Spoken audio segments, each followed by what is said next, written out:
Moi, je te fais la promo. Voilà, exactement. Et donc, encore une fois, vous les retrouverez à la sortie. Alors, effectivement, les ados, finalement, c'est une question qui est assez récente. Hein. Toi et moi, ça fait longtemps qu'on fait ça. Et quand on a commencé, c'était pas une question qui se posait, la prise en charge des adolescents. Pour plusieurs choses, déjà parce que la France se raccroche encore pas mal à la théorie du reflux, qui veut que les lésions d'endométriose se créent au fil du reflux par les trompes du sang menstruel. Alors, théorie qui a un petit peu de plomb dans l'aile.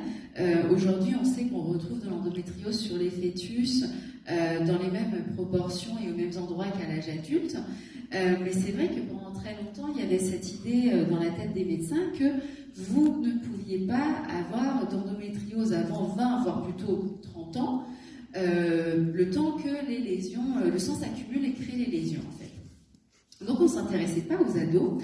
Alors après, il faut savoir aussi que quand vous êtes ado, il y a aussi le temps que tout ça, ça se met en route. Au début, il y a des petits loupés au niveau des hormones, il y a des petites variations, on peut perdre des caillots de sang, tout ça peut entraîner des douleurs sans que ce soit forcément de l'endométriose.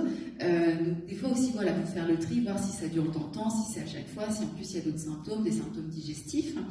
Mais pendant très longtemps, voilà, on partait du principe que les ados, bon, de toute façon, et puis elles font ça pour louper le cours de sport, attirer l'attention. Bon, en vrai, elles n'ont pas réellement mal. Hein. C'est juste qu'elles ne veulent pas travailler et qu'elles cherchent une excuse. Mais non, on se rend compte aujourd'hui que même dans les pays anglo-saxons, ils n'ont aucune difficulté à parler des enfants qui ont des symptômes avant leur première règle, ce qui est d'ailleurs mon cas. Dans les pays anglo-saxons, on en parle de manière assez décomplexée. En France, on en est tout juste à intégrer le fait que si les ados ont l'endométriose. Mais voilà. Petit à petit, ça fait son chemin et on diagnostique cette génération de plus en plus tôt. Alors, ce qui est une bonne chose. Parce que tout de suite, déjà, on les soulage, on ne les laisse plus souffrir dans leur coin. On met aussi des choses en place pour éviter, par exemple, l'évolution de la maladie, notamment au niveau des adhérences, donc pour qu'elles gardent de la mobilité des organes, pour qu'elles évitent d'avoir ces adhérences qui, sur le long terme, deviennent douloureuses. Donc ça, c'est une bonne chose. Mais c'est vrai que on leur donne pas forcément plus d'explications. Et déjà, moi j'ai testé à 26 ans de se retrouver avec le diagnostic et puis la porte c'est par la madame. Et vous êtes là, j'ai rien compris, donc vous tapez dans Google et là vous avez tous les articles putaclic. En gros, votre vie est finie, adieu, vous allez souffrir éternellement, vous n'aurez pas d'enfant. Enfin bref, assez catastrophique. Donc c'est complètement terrifiant. Hein. Alors imaginez en plus à 16 ans, là c'est vraiment dramatique.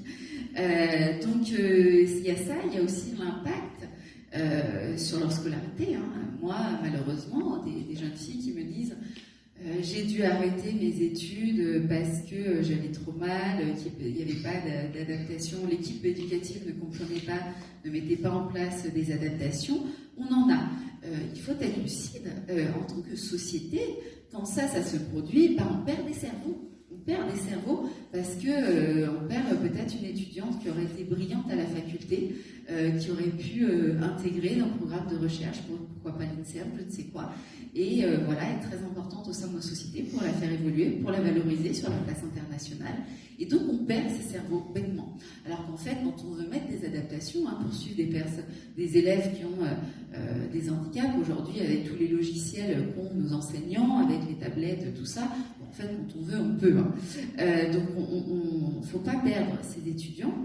On peut faire des choses, notamment des PAI, rencontrer l'équipe éducative, entrer en lien aussi avec les associations, des fois d'avoir une tierce personne, une association qui est là pour jouer les médiateurs entre l'équipe éducative et la famille. Ça peut être utile parce que des fois il y a aussi cette image de non mais c'est les parents qui sont super surprotecteurs. Non, pas tant que ça en fait. Même si bien évidemment on protège nos enfants, c'est un peu quand on est parents, on est là pour ça. Donc voilà, il y a toutes ces questions. Et c'est vrai que j'ai écrit ce livre pour eux, pour qu'ils puissent faire le tri aussi dans ce qu'ils voient sur Internet. Et puis en fait, je l'ai écrit en collaboration avec eux. Parce que être ado aujourd'hui, c'est pas être ado à mon époque. Hein. À mon époque, il n'y avait pas Facebook, il y avait MSN, Messenger. On devait payer les SMS à l'unité. Donc clairement, voilà, moi j'étais déconnectée de ce que c'est aujourd'hui. Et puis, je suis consciente aussi qu'être diagnostiquée à 16 ans, ça doit faire quelque chose que je peux pas m'imaginer. Que c'est pas du tout la même chose que d'être diagnostiquée à 26 ans. Et donc, en fait, tout simplement, je les ai contactés sur les réseaux sociaux. Je leur ai dit, voilà, faites-moi la liste de vos questions. Quels sont vos besoins? Et puis moi, j'y répondrai au mieux. Donc, on a sélectionné 20 questions qui reviennent le plus souvent pour y répondre de la manière la plus simple, avec des schémas explicatifs et puis aussi des schémas humoristiques pour dédramatiser la situation. L'idée, c'est aussi de redonner l'espoir, de faire comprendre à ces jeunes que non, leur vie n'est pas finie et qu'avoir un diagnostic, ce n'est pas un coup près qui tombe, mais c'est l'occasion justement de reprendre le contrôle et de ne pas subir la situation. Et puis, ce qui ressortait souvent, c'était, en tant qu'ado, en fait, quand on va chez le médecin, les médecins parlent à mes parents, mais moi je suis pas là, on me dit rien. Donc soit on me dit rien, soit on me dit des demi-vérités, on me cache les choses, et ça j'en ai marre qu'on me prenne pour une idiote. C'est mon corps, c'est ma santé, j'ai le droit de savoir. Donc j'ai dit bon, ok, j'ai fait des crash tests, j'avais sélectionné quelques jeunes qui servaient de relecteurs, et je faisais des crash tests, j'écrivais les chapitres et je leur disais bon voilà, la vérité c'est ça. On dirait que la vérité n'est pas drôle, est-ce que ça passe? Est-ce que voilà, après je présentais les choses quand même de manière pas dramatique et autre. Et les réactions étaient très positives de me dire merci enfin de nous dire la vérité. Par exemple, vous voyez, il y a un chapitre, c'est quoi la première consultation gynécologique? Et donc j'explique, voilà, on va vous demander ça, on va vous poser des questions, on va vérifier ci, on va vérifier ça. Et puis ce qui fait peur, c'est l'inconnu. C'est l'inconnu. Donc je montre, c'est quoi un spéculum? Un spéculum, c'est ça. Alors il y a un schéma, et puis j'explique à quoi ça sert. Et je fais aussi un schéma en couple. À quoi ça ressemble un corps humain quand on a un spéculum à l'intérieur de soi? Et les filles, elles sont super contentes de me dire, mais voilà, enfin quelqu'un qui nous dit... Et du coup, elles ont plus peur, en fait, parce qu'elles savent exactement comment ça va se passer. Et puis c'était une très belle rencontre aussi, intergénérationnelle, de voir qu'on ne vit pas du tout la maladie de la même façon, parce que nous, quand on a été diagnostiqués, on n'en parlait quasiment pas. On y allait au couteau suisse, on improvisait totalement.